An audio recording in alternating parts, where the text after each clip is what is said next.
Question number 15, given a GP with a 729, हमें ए दे रखा है 729 और आगे क्या दे रखा है सेवेंथ टर्म 64। मतलब ए एन हमें कैसे पता चलता है, ए आर की पावर एन माइनस 1, हमें ए 7 दे रखा है 64 which can always be written as a r की पावर 6, राइट। हमें निकालना है determine sum of 7 digits of the G. Got it. जब हमें ये इक्वेशन पता है तो इसमें हम ए की वैल्यू पुट करके आर की वैल्यू निकालेंगे। Okay, so 64 is equals to a r की power 6. Now putting value of a is equals to 729 in equation 1, we will be getting 64 is equals to 729 r की पावर 6, राइट। तो आप लिख सकते हो r की power 6 is equals to 64 upon 729।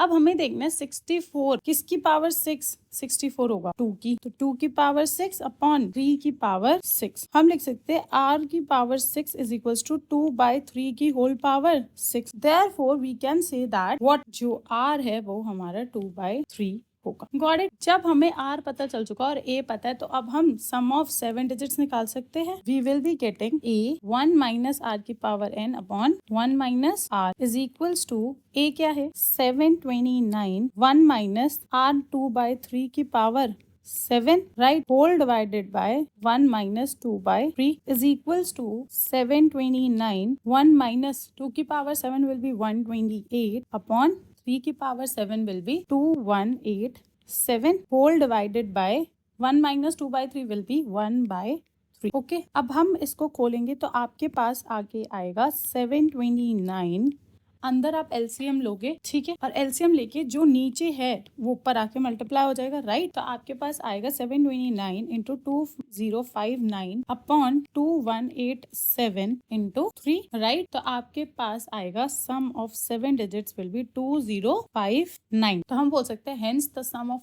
First 7 terms of this GP is 2059। Got it.